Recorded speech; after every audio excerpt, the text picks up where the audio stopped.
So anytime to kind of put on those hooves again or those boots or whatever you want to call it, I'm always down. Welcome to Watch Mojo's Poppin the Culture, your weekly entertainment touchpoint. And me, well, I'm your host with the most mojo, of course. That's right, it's me, Mr. Hollywood, Matt and MsMojo. Such an amazing show coming your way. I'm going to be speaking with Eme Ikwuakor. That's right, he's in the new Roland Emmerich film, Moonfall. We talk about that and so much more, so stick around. But first, let's jump in to those Hollywood headlines. All right, as we do each and every show, we kick things off with a look at some of the more interesting developments out there in Hollywood. I need help breaking it down, and guess who is back in the new year? Hey, Kira, how are you? I'm good. How are you? I'm doing great now that you're here with me because there's some specific topics that I actually reserved for you. I've been wanting to talk about them for a while. Yes. So I was like, I got to wait till Kira comes on the show. I'm going to kick things off with a bit of a celebrity feud. And one of the people involved, I know that you're a fan of, and I want you to maybe solve a bit of a mystery. We'll get to that in a second. Pete Davidson is now butting heads with Kanye West. Why? Well, if you've been living under a rock, Kanye and Kim K, that being Kardashian, are over, and Kim Kardashian has moved on to Pete Davidson. It's getting ugly. It's getting ugly because now, I mean, Kanye was kind of silent for a little bit, but now he's come out swinging. There was a new song with The Game titled Easy, where he references actually wanting to beat up Pete Davidson. I know. And there was all kinds of things in the headlines recently about there was a birthday party Kanye wasn't invited to, some of the things with his kids. He's not, I mean, it is getting ugly. So Pete Davidson versus Kanye West, who you got? Man, I mean, this whole thing, to be very honest, like when they first started dating, Kim K and Pete, because like obviously she hosted SNL, right? And that's where they kind of like met, and I guess like the love started to blossom.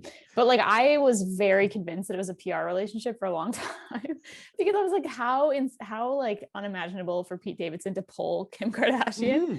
But like I understand the Pete desire, but also the whole like Kanye versus Pete thing is so silly to me, because I feel like if I were Pete right now, I would just be like, oh, this is so awesome. Like I was like mentioned in a Kanye song, dream come true. And I'm dating Kim Kardashian, win-win. So yeah, I don't know. So you don't think he's actually in danger of Kanye? I mean, to be him? honest, like you never know, because like Kanye's got crazy what's it called, like he has a lot of like people that he can, what's it called, he has like contacts, he's got a lot of contacts that could probably mess up Pete Davidson, because an entourage, sure. He has a full entourage. Pete Davidson is definitely like a personification of a string bean, so he's not got much muscle to back him up. But I don't know, I feel like it's not that deep. I don't know. No, for sure. It might get ugly in the courts if there's custody battles and things like that. But yeah, I'd be interesting to see if Davidson comes out with his retort. He should put out like a diss track. I just don't. I mean, that would be hilarious if he did an SNL like video, like music video style diss track. That'd be really epic. But also SNL does have kind of a vendetta against like Kanye because of the last time he was on and his whole like speech monologue at the end. Yeah. So I don't know, it could happen, but I definitely don't think Pete's like trying to be like Kim's kid's father or anything. Like, no, not at all. I think, Davidson's just doing his thing, and chilling. You're a fan, okay? And now you find him funny. You watch him on the show. Yeah. Would you date him? Is he that? No. Okay.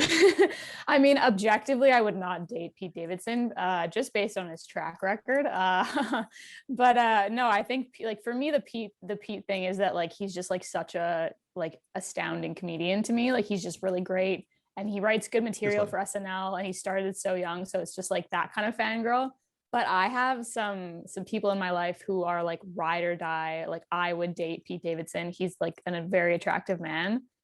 And that is like a whole pop culture phenomenon. Like what makes Pete Davidson so attractive. Mm-hmm. I don't know. I think it's just people like a bad boy that they can fix. Yeah. They like that. Well, maybe. I think you might be onto something.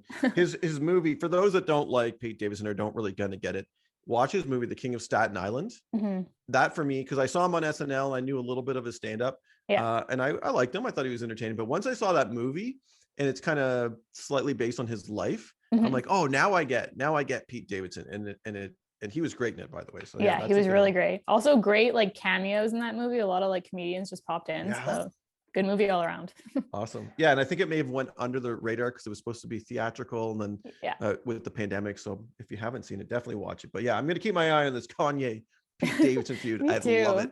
I know, it's so great. I love jumping into to some celebrity gossip, but I also love a new show, and I'm curious if you've seen it or if it's even on your radar, because we're talking about a superhero. Well, he's a bit of an anti-hero, but it's on HBO Max. It's called Peacemaker with John Cena. It is glorious in every single way. The opening credits, if you skip it, you're dead to me. Don't even talk to me. It's wonderful stuff. Have you seen it? Do you know what I'm talking about? I do know what you're talking about. I haven't seen it. It's on my watch list, but I've been like really tied up with a million other shows right now because January is just like the best time for new shows. But it's such a cool, I mean, I was looking it up when it sort of like first came out. And like it's such a great idea for like James Gunn to be like, yeah, let's make, because he like his like rendition of the Suicide Squad movie was obviously just like way better picked up by fans. And so the fact that he was like, let me take John Cena, who's clearly like everyone loves the man, and make and just like milk his Peacemaker character into a series, still directed by like James Gunn. Like it's such a great little matchup. I love it. It is. And to John Cena's credit, the guy has no fear. He's dancing around in his tighty whities. He's saying these obnoxious things. He's hugging eagles. It's amazing. I love it. Yeah, no, I can't get enough. So there's, at the time of this recording, there's only been 3 episodes out. There'll be a couple more by the time this airs, and I'll sure the binge is on. So yeah, you're right about a lot of good shows in January. I feel like it's the opposite for movies. Yeah. January is where movies go to die. TV shows is where they come to live. Yeah, absolutely. And I'm definitely more of a TV person, so it's like I'm thriving. What are you watching? What else would you say is good on TV? Well, I just finished something that I would now put into like my top 5 series of I freaking loved it. It's called The Sex Lives of College Girls. And it's Mindy Kaling created the show, and it is so I mean, like I'm like the biggest Mindy Kaling fan ever, so maybe I'm biased, but it's so good. The writing is so great. It's so funny. And you know, if you are like a young woman, it's such like it just resonates so hard. It's great. I love it. Yeah, Kaling, she does a lot, like writing and creating. There's another show on Netflix, Never Have I Ever, I think it is. Yeah.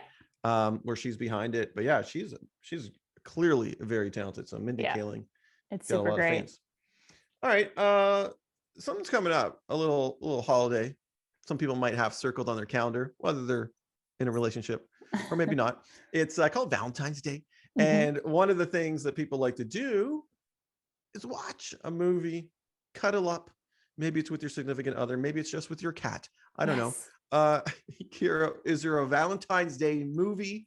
It could be maybe anti-Valentine's Day too. Some of those alternative picks. What do you think? What's on your list? Well, I mean, as we know, rom-coms are my favorite genre of film.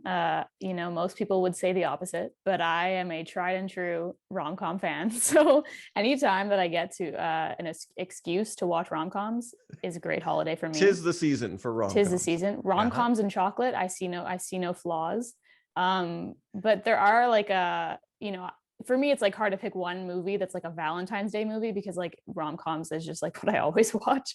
But I will say that if you're looking for a rom-com that's like not preachy lovey or like too like wallow in your self-pity if you're not in a relationship vibes and you want to just like celebrate being a bad blurp the you should watch. There's a movie on Netflix. It's called How to Be Single. I feel like I might have talked about it before, but it's with Rebel Wilson and Dakota Johnson. And it's great. If you want a little Galentine's Day flick, like watch that movie. It'll make you feel good. I love Rebel Wilson. I really do. She looks great, by the way. I don't know if you've been following her kind of her transformation. She's changed her health. She looks great. And apparently she came out saying that she got pushback when she told her people that she wanted to lose all the weight. They're like, don't.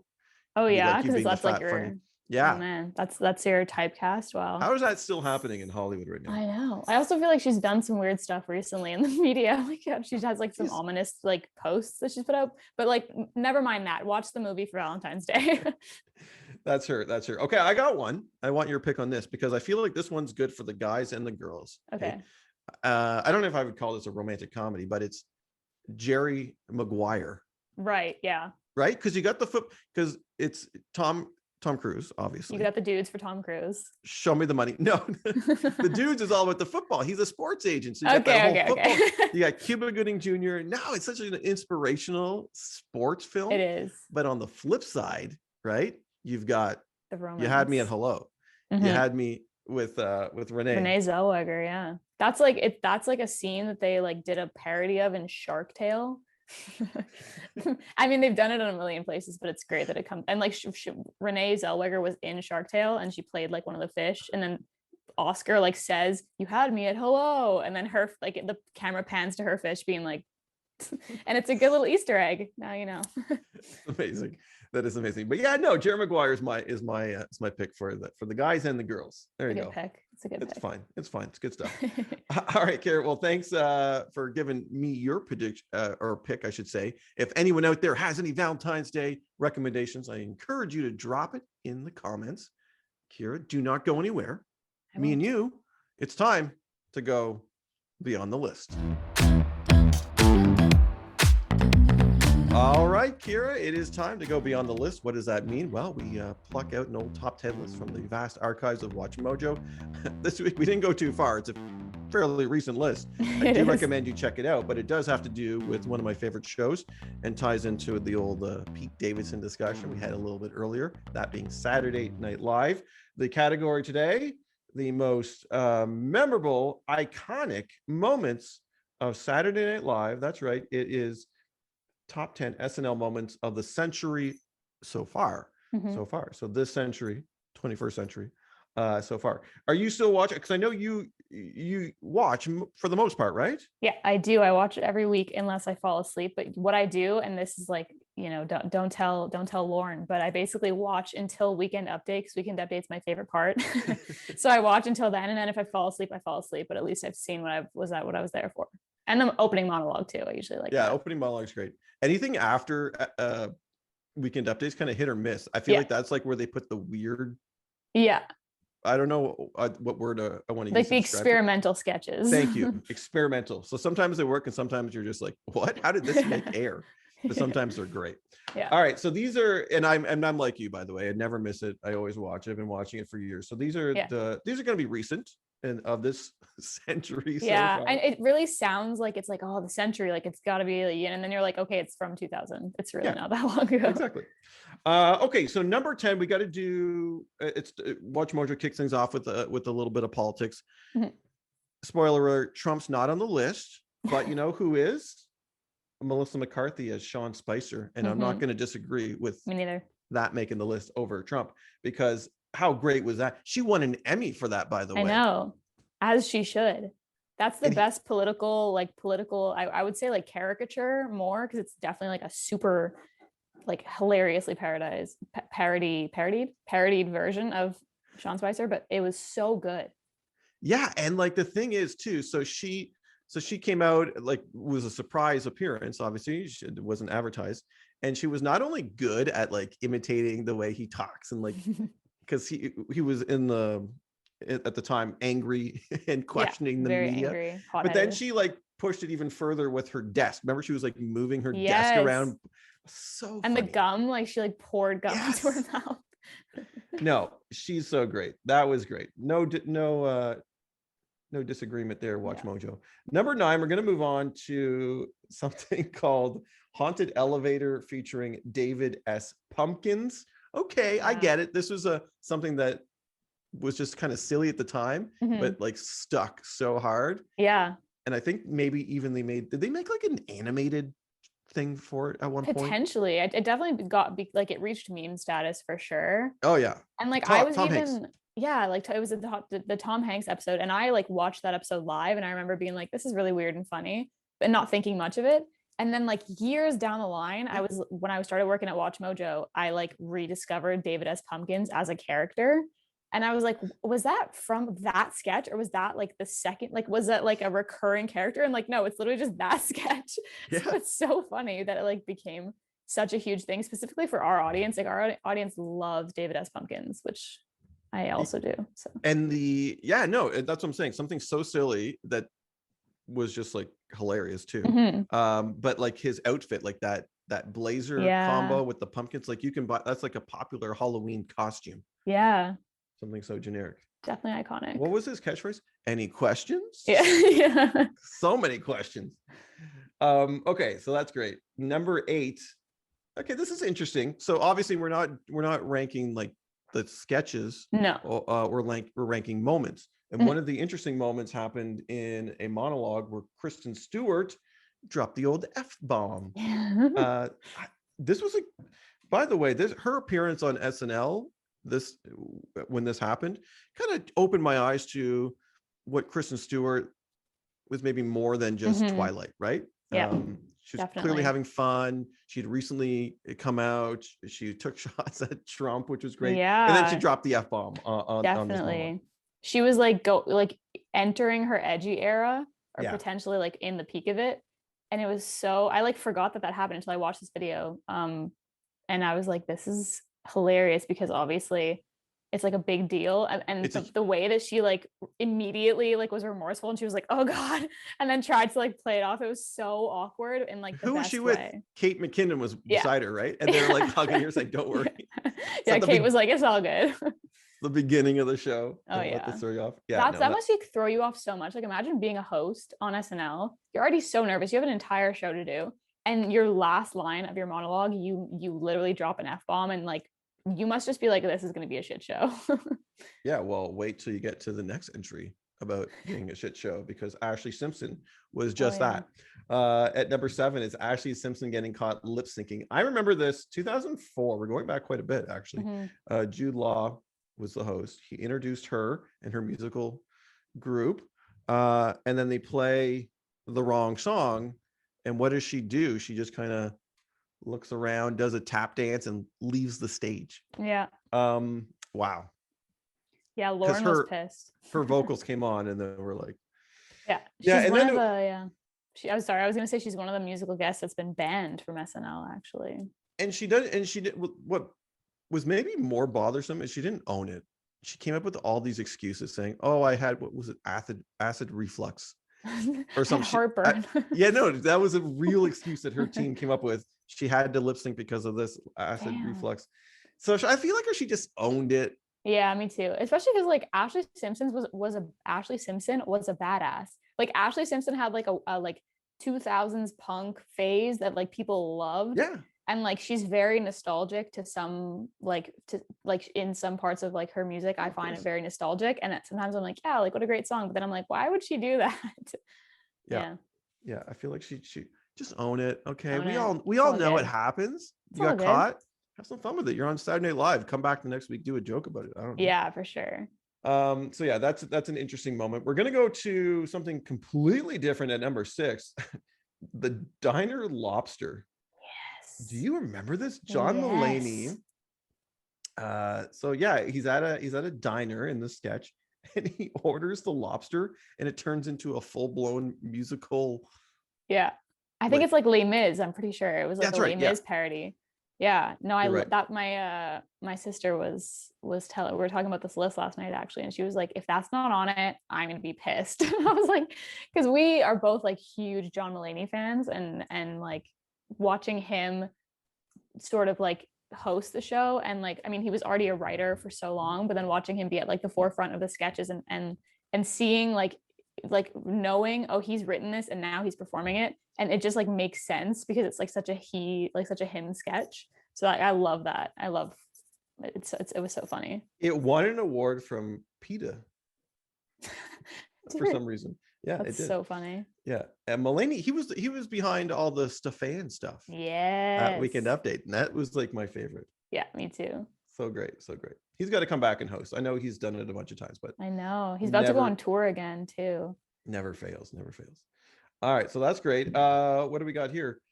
Number 5, we're at the halfway point. Future President Barack Obama makes a cameo appearance. Is this the one I'm thinking of? The Halloween party. Mm-hmm. We see a guy with the Obama mask and takes it off, and it's the real Obama. Big surprise.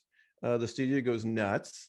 It was in 2007 during one of those like cold opens, which are very highly political. And now you got the real, the future president at the time, Barack Obama, showing up. So that's kind of a big deal. I remember that being all over the place. Mm-hmm. Yeah, that was awesome. I feel like I wonder if they're gonna, because that's like a big thing that SNL does is before the presidential, like, I guess, like run of campaigns. Yeah. They put on whoever's like running for president, right? Like they did Hillary, they did Trump. They did Trump. And Trump then, got his own show. Yeah, that's why I'm wondering if they're gonna stop doing that now that they did the Trump one and they got all the backlash. Like if they're gonna be like, you know what, let's just let the presidential candidate do what it wants to do.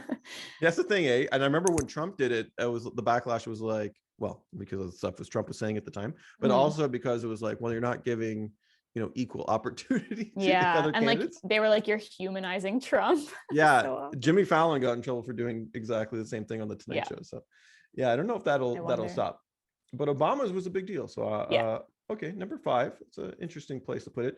All right, number 4, we're going with Natalie's rap. Natalie Portman doing this hilarious rap. I remember this so much. Me too.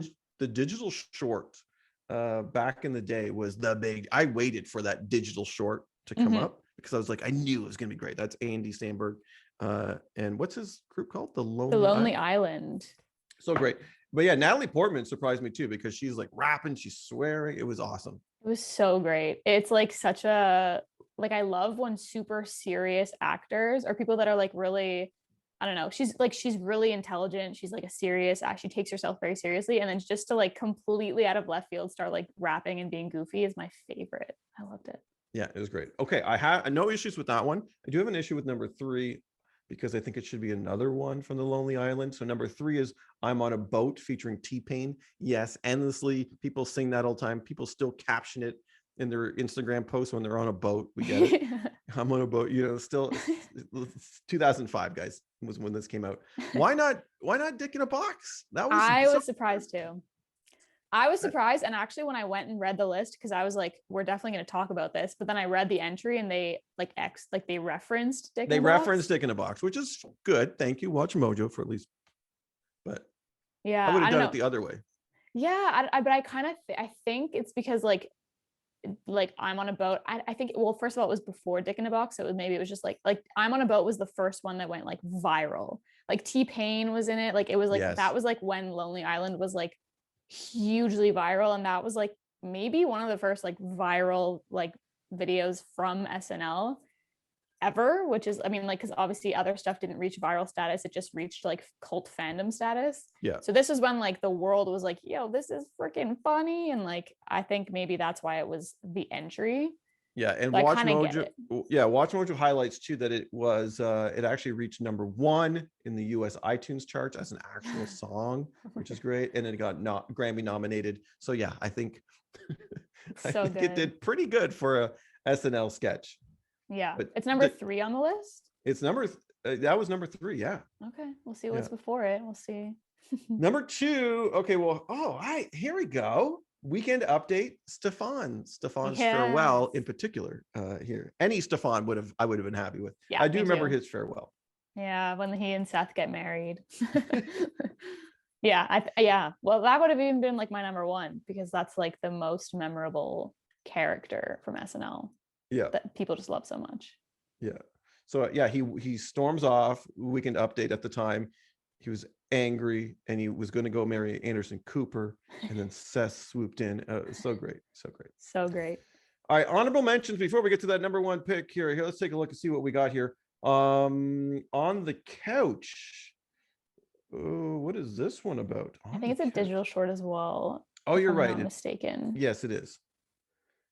Donald Glover, Childish Gambino, and performs. I remember that when he did both. Mm-hmm. Glover did both. Interesting. Career Day. Oh yeah, that's what's his name? Adam Driver.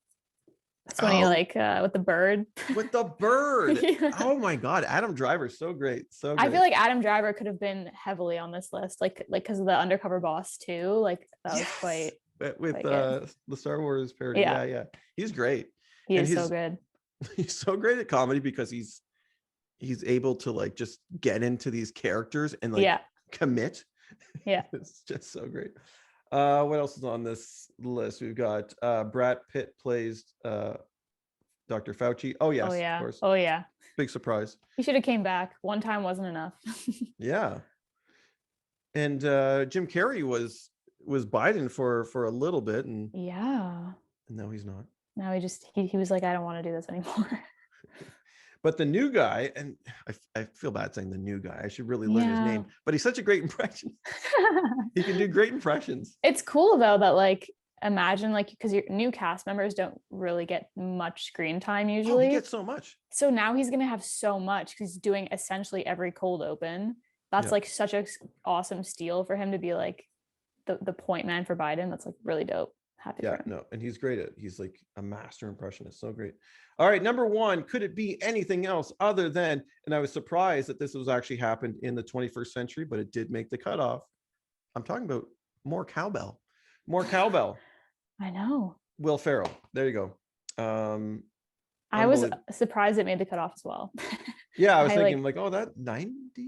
Like to me, that's like an 80s sketch. Like I know it isn't objectively. It was made in the 21st century, but it's been around forever. You feel like, I feel like that's just been like the sketch, the SNL sketch for so long that I was almost like I wasn't disappointed that it was number one because I was like, I understand, it makes sense, and it is like it is objectively hilarious and iconic. Everything about it, from Christopher Walken's delivery to Will Ferrell and his shirt pulls up, even Jimmy Fallon breaking character. I know people get mad at him, but come on, it was how could you not? I know. It's also just such a funny premise. Like it's so silly. It's like it's very much like the core silly SNL that like sometimes we feel like we've lost in this like these like past few seasons.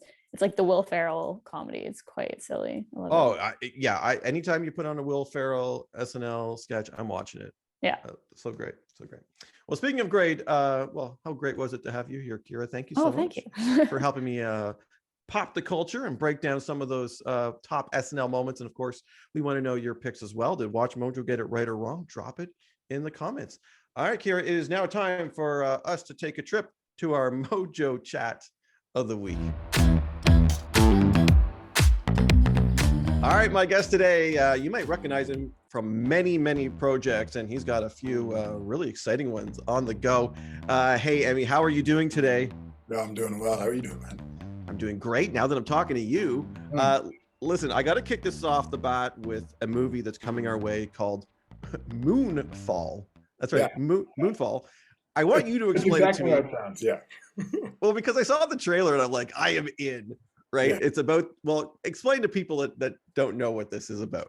So basically, Moonfall is about, I don't want to give too much away, but basically the moon is coming towards Earth. I'm not going to tell you why it's coming to Earth, but at the end of the day, everybody has to kind of get on board to basically stop it and save humanity. I love it. And it's Roland Emmerich, right? The director behind this? That is correct. If anyone knows how to have Earth be in danger, it's Roland. One thing that struck me about this movie too is the stellar cast. I mean, you're in there, but you're also paired with the likes of Halle Berry on screen, Patrick Wilson, Charlie Plummer. The list goes on and on. I mean, that must have been pretty cool. It was like, this is just such a amazing cast, super talented. The other thing that happened though is that we were filming during COVID. So when you're filming during COVID, there were just certain restrictions which you were supposed to do. So you aren't even really interacting with a lot of other people. It was kind of a little bit secluded, but still you're able to, enjoy filmmaking, and also being, one of the first films to be back during COVID to actually test out the protocols. Was eye-opening and a learning lesson. Yeah, I can only imagine that industry, your industry, has changed, tenfold with everything that's going on, the precautions that need to be taken. And I'm hearing that a lot. With everything that's happening, sometimes the co-stars really don't get to interact until like, you know, time for press time through Zoom and things like that. So it's really interesting stuff. All right, the genre of this I'm sticking on the Moonfall for a little bit because I love the concept. Is this something that you're a fan of as well, movie taste wise? Yeah, look, working with Roland was an absolute dream. Like, I'm one of those people that I came from sports, and when I got out of sports, one of the things I always had was like, I was a huge Will Smith fan, huge. Yeah. Just, like, I had posters on my wall. Like, I was like, I want to be a superhero. Like, that's what I want to do. And you know, one of the reasons why I even got into this industry was because of films like these big, massive, saving the world type of movies. So when I got the call saying that I was part of it, it was like I was like a kid in a candy store. Like, it was one of my, like, literally, like, working with Roland was one of my, like, goals to do, and being able to do that was just such a pleasure and a delight. Yeah, no. And speaking of big directors working with, you're in an upcoming film, and correct me if I'm wrong, it's coming to Netflix. The Gray Man with the Russo brothers. I mean, hello, with all their work that they've done in the MCU and beyond. I mean, that must have been pretty high on your checklist of accomplishments. It was actually kind of funny because when I got Moonfall, literally a day later, they're like, "Oh yeah, you're also being looked at for the Gray Man." So, like, literally, it was like back-to-back days almost. Wow. And you know, going from I'm going to go from a previous project, Inhumans. One of the things I always want to do is just work with the Russos. So kind of going full circle, you know, being able to play, you know, that character in Inhumans, and then now working with the Russos is like this whole, again, 180 to 360, all these other angles, and it was such a like that. It was just massive. Like, who's in the Gray Man? Because there's some other big names in there, right? Let's see, Chris Evans, Ryan Gosling. Yeah. What names could I say? Some people may have heard of them. Some of those people. Like, I'm trying to see which people I could actually say that are part of it. Yeah, it was Ryan Moore. Let's see who else. And this one, what is this one? What's the genre we're playing with here with the Gray Man? Oh, it's actually from a novel. It is I'm just gonna say it's a spy espionage. Oh, okay. I like this. Yeah. And with the Russo brothers at the helm, I mean, with the stuff they did with Captain America, I mean, I'm in. Yeah, I'm in. You mentioned that other Marvel project that you're in, the Inhumans. I'm one of those people that was really disappointed that we didn't get more of it. This is still, I mean, is it part of the MCU? Do you know? Is it still canon, if you will? I mean, we know the fans out there are going to be typing in their comments, it's not canon, or it is. It's not. What are you doing? Yeah, it is. It's part of the MCU. Yeah, tied in with the whole thing. Yeah, technically, I'm still Gorgon from Inhumans. Yeah, there you go. I'm still there. You look it up. It's like, all right, Gorgon, Eme Ikwuakor. So it's still there. We're still part of the MCU. And with the whole, with everything that's happening now with the metaverse, I mean, who knows what they can do? They're tying in everything. Would you welcome a return to the MCU world? I grew up just really loving, like, these genres, and you know, these big sci-fi epic. So anytime to kind of put on those hooves again, or those boots, or whatever you want to call it, you know, I'm always down. Awesome. Now you've done a lot of genres, actually. So you did some drama. You were doing the sci-fi one. You did the superhero stuff. Is there one that you haven't tackled that you're, as an actor, that you want to dig your teeth into? And that I haven't done one. It's funny because it's like, it's all. Or what do you look for? It's kind of funny because, like, right before this, I was doing on my blog, and on my blog was basically was it like 13, 17, like, comedy drama. And when I first went into it, because I was like, you know, I'm going to play drama. I love drama. And I went into it and I auditioned for it straight like a drama. And then when they called me back, they're like, oh, you got it. It's a comedy. I'm like, what are you talking about? I was like, Emmy was 23 pages. It's a comedy. I was like, oh, all right. So I was able to do that for like 4 seasons, and I think it was one of those things that kind of like shifted a little bit. That I'm like, I actually have fun with this. I've fun with this other side, like this lightheartedness, because I think that's also closer to me. I'm like kind of like this big, like goofy guy. So it's really cool. But like, no, like I have another project coming out called Outlaw Johnny Black, which is like a Western. So it's all kind of across the gambit, you know. I'm actually just anything that's really amazing work and just, you know, one of my checklists right now is I still feel like I'm a big kid in this. So being able to work with people that I imagined that people imagine working with people that I saw growing up is now like my new checklist. So it's like seeing Ryan Gosling being like, oh yeah, I used to watch you and like Yeah. like remember the Titans. So and like, you know, just having these, you know, just seeing these people, it's my new checklist, and it's just like so much fun. Like, can I work with these people? Can we banter off one another? It's amazing. All right, let's talk about your beginnings a little bit, because I was reading only a little bit, and I was really intrigued with how you got into the world of acting. It's really kind of an incredible story. First off, true or false? You're part of triplets. Is that Yeah, real? Wow. I'm an identical brother, fraternal sister, and then I also have 3 older brothers. Nice. So Nice.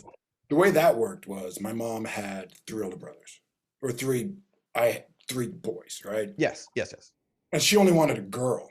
So what she did was, you know, they went for it, and you know, out came me first, and then the girl, and then right after that, my brother.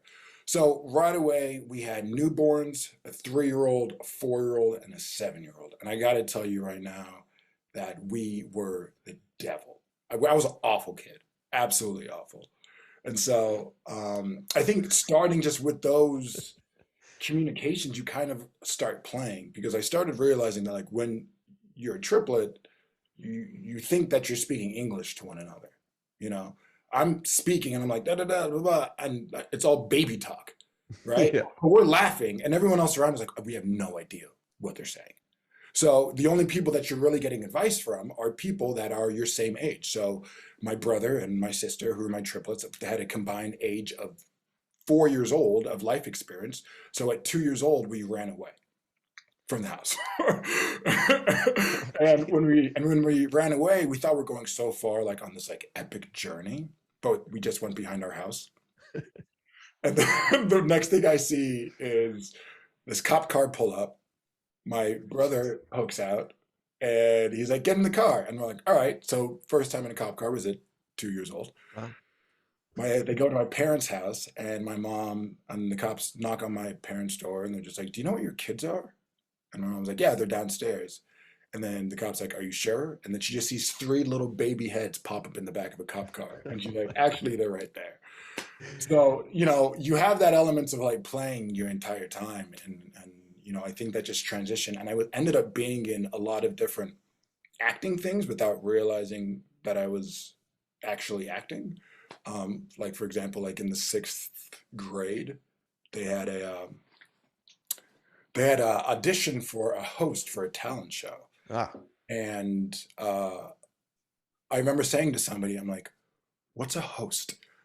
And it's just so then after that, what I did was I went to this audition, and I don't know what I did. They wanted me to sell some like business card to somebody, and you know, and I did it, and I don't know where it came out of. I felt like instantly like a 40-year-old man selling something, and then all of a sudden, over the announcement, like 2 days later, they're just like, so we have the announcements of the winner of the host for the talent show, and they're like, Eme Ikwuakor. And I like everyone's clapping, and I turn over to my friend. I'm like, "What is a host?" I still didn't know what a host was at this moment.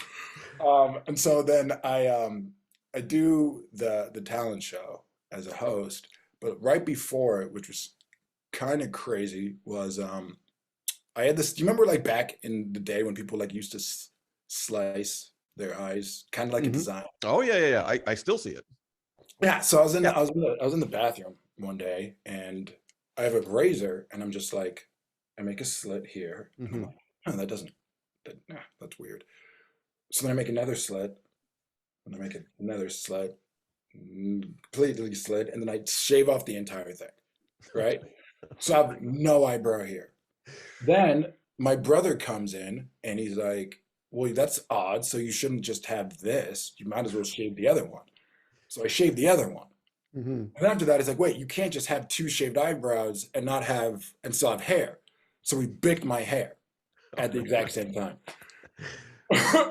At the exact same time, we had a situation where we're raising money for a kid who had leukemia. And whoever sold the most got basically a prize. And so I was like, I'm very competitive. I was like, yo, I got this. Jesus. So I go and I don't realize for some odd reason I raised the second most candy bars in the school. And then my brother's friend calls him up and he's like, is Eme okay? I was like, what do you mean? He was coming by my door selling candy bars for a kid who has leukemia and he had no eyebrows and no hair. I felt bad not giving him more. And then literally I got second place in the school. And then a week later, I actually had the talent show. And I still have that photo of me. Amazing. Thick hair, no eyebrows, and for the talent show. And that's, I think through each of these lessons kind of got me to it until like college, I guess. That's amazing. Yeah. Sounds like fun. And at least it went to a good cause. Yeah. Fast forward to college because something happened to you, right? Something kind of, I don't want to say life-changing, but I mean, it was pretty serious stuff. Yeah, it was life-changing. I had a heart attack. At the age of 21. Wow. I actually had three. Three heart attacks? No, wow. I had four. I had two before that one. Oh, wow. And then, so I had a minor, a major, then a massive. And my heart attack lasted 3 hours. Wow. And then I had another one like a month after that. But when I had that heart attack, like they literally called my parents and said, he's not going to make it. It was like one of those type of thing. Family had to fly in, and crazy that like a third of my heart is dead from that. But the crazy thing is that my heart, because of what I was able to do, now works at the level of an athlete who's never had a heart attack.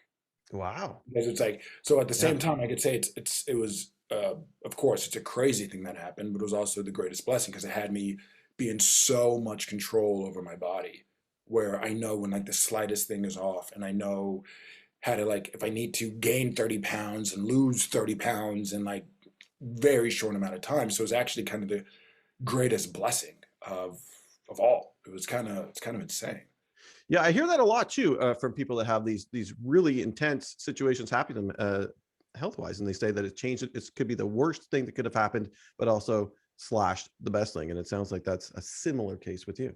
Yeah, it was. It's always weird because you never know the meaning behind it. And I remember because this was just almost a random thing. It was random. I was at the gym. Oh, wow. Working out, and I didn't know it was a heart attack. I had no idea, and I was the only person inside of the rec center at my college. There was like one person at the front desk. So I had to keep getting up. I had to keep leaving. It was insane.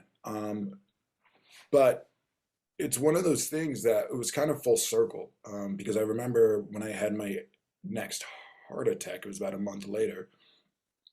I remember saying to my partner at the time, if I have another heart attack, don't call the police, because I was done. Because I imagined that my life was going to be like this for the rest of my life. That's just what I thought. And the only reason why nothing happened really was because I didn't have another heart attack. You know what I mean? And I was like, I don't, and to the point that like, even like meds, I had an agreement with my doctor that was like, look, I don't want to keep living off of meds for the rest of my life. Let's come up with an agreement. If I could come back to you a year later and have better numbers than I have not using the meds, then we can agree that I don't need meds anymore. Wow. And he was like, all right, whatever. And then a year later, came back to him, wasn't taking meds, didn't do anything. and worked out, changed diets, did everything. He's like, your numbers are actually better. I can't tell you to do it. And that was, what, 13 years ago, maybe? Wow. 2007, 2000, oh, no, 15. 2007 it was around. And I think one of the things that was full circle I remember was actually kind of going back to Inhumans was I remember I was inside of my hotel room, and one of the things like I literally said was like I want to be a Marvel superhero. That was one of my goals. And I was in my hotel room about to pack because we had to we were in Hawaii and I had to go to my apartment now. And I remember just standing there, I just broke down. And I remembered at that moment that kid who was sitting in the hospital with my partner at the time saying, if someone calls the ambulance, if I have another heart attack, don't call the police.